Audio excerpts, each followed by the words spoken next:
Hello, my sperms. Most of you won't like that name, but it's just what I call my people, you know? This is my first YouTube channel video that I'm going to be posting. I'm going to be posting more, so stay tuned.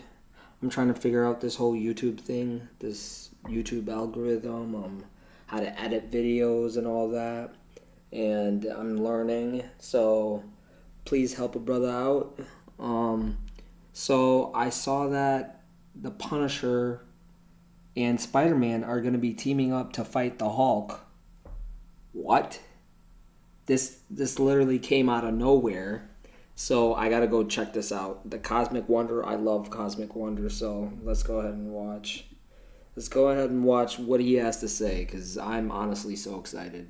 What is going on, everybody? Welcome to the Cosmic Wonder. What's up, we have Cosmic? big updates on Spider-Man Brand New Day today. It's looking like fans might be getting that original grounded story that they wanted from Spider-Man Brand New Day. And a new report says that the film might actually involve the Punisher. After the Fantastic Four releases next month, Spider-Man Brand New Day is the next movie to come from Marvel Studios. They did release some new scenes for the Fantastic Four today. One is incredibly important, and we'll go over it in this video. And they also did reveal possibly the coolest popcorn bucket I have seen to date. Is it I'll Galactus? probably buy a lot of these and give them away to subscribers, so make sure you're subscribed. But for Spider-Man Brand New Day, we have more info about the Hulk. We keep getting more and more reports about the Hulk appearing in Spider-Man Brand New Day. It really does seem like this I hope it's not Marvel's Smart plan. Hulk. And they might have a pretty good twist on the Hulk remembering Peter Parker. He could possibly be the only person Bruce to might not remember Peter out of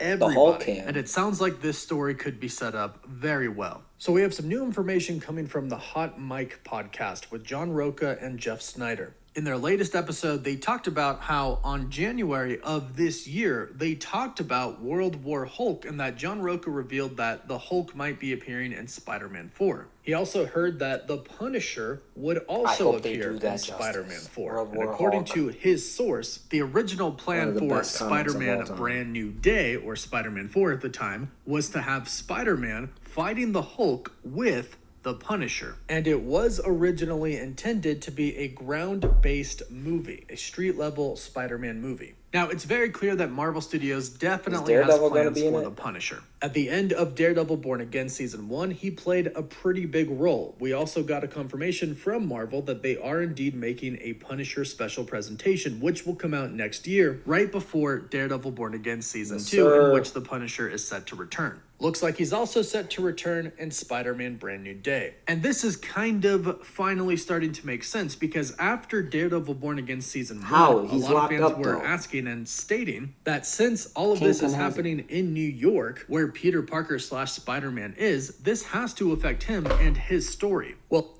this was such a disappointment scene.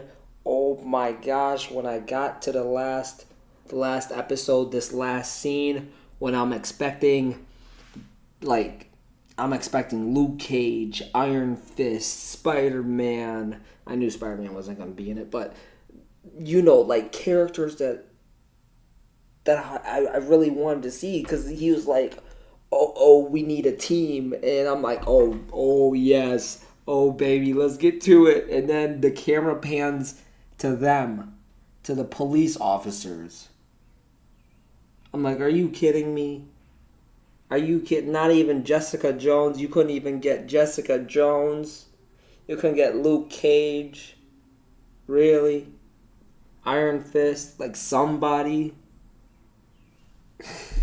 Well, adding the Punisher in the movie makes it connect to Daredevil Born Again, and it could give us some perspective about how that situation with Mayor Fisk affected other superheroes or masked vigilantes. It's the MCU, everything's connected, so we like to see those connections addressed. Now, according to John Roca, one of the main reasons that Marvel does want to throw the Hulk in Spider-Man 4, at least originally, like they were stating back in January, is that Marvel wants the Hulk to move away from their intelligent Hulk or Professor Hulk. They Yes. want to show him as a Yes. British, violent, and rage That's Hulk, who the Hulk is what is. John Roca The says. violent, In which, the yeah, angry, that's what that's who the Hulk everybody is. wants at this point in time. Yeah, I'm He sick of stated this. many people have complained about Intelligent Hulk and want the massive, angry, fighting version back, and so Marvel desperately wants to bring that back. His words. And he refers back to Tom Holland, what he said in the interview in the Rich Roll podcast, where he said that when he read the script for Spider-Man 4, he was excited and jumping around his hotel room. Now, since then, we know that the script has definitely been changed. However, according to Roca, he concluded by stating that it seems clear that the core idea regarding Hulk and Punisher in Brand New Day is still the same. And if that's the case, that's great. We can get that grounded, street-level Spider-Man movie. However, I still believe that by the end of the film, since this film now goes directly into Avengers Doomsday, the multiverse will start to get more involved. We can have a street-level movie for 90% of the movie, and then that last 10% can take us right into Doomsday. They could bring the other two Spider-Men back, Tobey and Andrew. Plus, not to mention, we've heard that Sadie Sink is playing Mayday Parker, and she should be coming from another Spider-Man universe. In fact, Roca Tell me in the himself comments said who that yours she would is. come from Mine's Tobey Andrew. Maguire's universe, and she would actually be the daughter of Tobey Spider-Man. So there will definitely be multiversal aspects to it. Now, as far as the Hulk remembering Peter Parker is concerned, I'm literally talking about the Hulk, not Bruce Banner,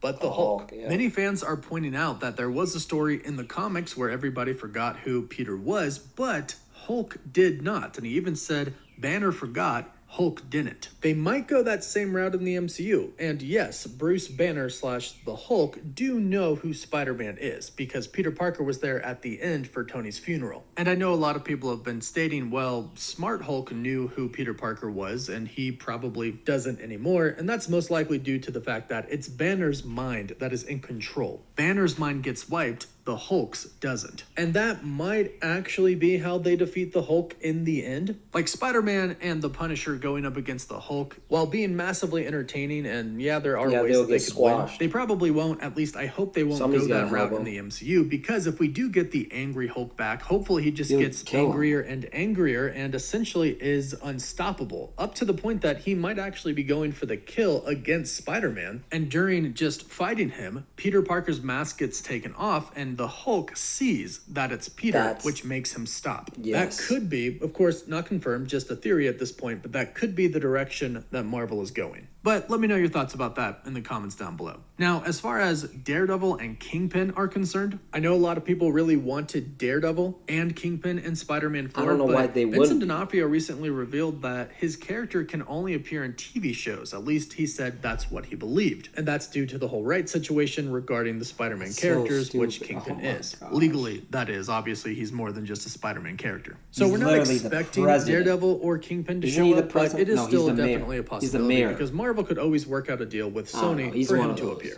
Now, like I mentioned, we did get some new scenes for the Fantastic Four First Steps today. There's some really cool action scenes, and this kind of is a pretty cool reveal of Galactus via the popcorn bucket. And I do like how they're really not showing us Galactus in the movie yet, and I hope they actually don't show us until we go and watch the movie. But the biggest reveal that this new trailer showed us is the reveal of Franklin Richards. In this new trailer, we get this scene where Reed and Sue are laying on the bed with their newborn child, Franklin. You've probably heard me say this a lot, but Franklin Richards is one of the most powerful characters in Marvel history ever. And with the new scene that was revealed at CCXP, with the footage of the Fantastic Four showing the Silver Surfer trying to actually grab Franklin from Sue's belly when she's pregnant, that confirmed to us that Galactus wants Franklin Richards. The synopsis even says that Galactus makes it kind of personal, and now we know why. The reason most likely is because Franklin has the power to create pocket universes, and for somebody like Galactus who needs to feed on energy all the time, a person who could create universes would be pretty handy to have around. However, what this scene does show us is that that scene that they showed at CCXP was not the ending of the movie. Some people thought that it could be the ending because the Fantastic Four, they go into a black hole in space. Many people thought that this could lead to the Thunderbolts post-credit scene where we see the Fantastic Four enter our universe. I hope it's not However, dumb, in and I that hope it's scene like where they Doom go or in the black something. hole, Sue is Some giving birth crazy twist like actively that. to Franklin. He is not born yet, but she is in the process of having him. This scene right here confirms that they do indeed have Franklin Richards, and there will be scenes in the movie where they show him as an infant. So that confirms that that is not the final scene of the film, and that would be kind of interesting if they ended the film that way anyways. The film will most likely end with Galactus being defeated, or perhaps it ends with him winning. The Thunderbolts post-credit scene did show us that the Fantastic Four will end up in the 616 universe. Perhaps the reason they arrive in the 616 universe is because Galactus won, and he is going to devour their world, so they have to leave. Also, not to mention, the director of the Fantastic Four, Matt Shakman, did say that the title, The Fantastic Four First Steps, has multiple meanings. And now, one of them, we know, has to do with Reed and Sue's son, Franklin, and his literal first steps as a human being. So go ahead and let me know what you think about all this news in the comments down below, and let me know how excited you are for the Fantastic Four and Spider-Man Brand New Day. Please don't. For the Fantastic Four, I'm like, I'm somewhat excited because I know they literally put a bunch of woke stuff in there. I know most of you don't like that. Every time I say that, I get, you don't even know what woke means. Like, like, it's in the comics, but like, who asked for a female Silver Surfer? Who asked for that? Who asked for Sue Storm to be the leader of the Fantastic Four? Who asked for that? Like, who? It makes no sense. But I'm still going to go check it out. I'm really excited to see Franklin Richards and Galactus. And for the new Spider-Man movie, oh my gosh. Marvel cannot do Spider-Man wrong. Like, they can't. I wish they would just pop out like 8 Spider-Man movies a year, because those movies, I love every single Spider-Man movie is amazing to me. I just love them all. So, thanks for watching. Please subscribe, guys. My first YouTube video, guys. This is my first YouTube video. I'm going to be posting more, so stay tuned. I love you guys. Peace out, my sperms.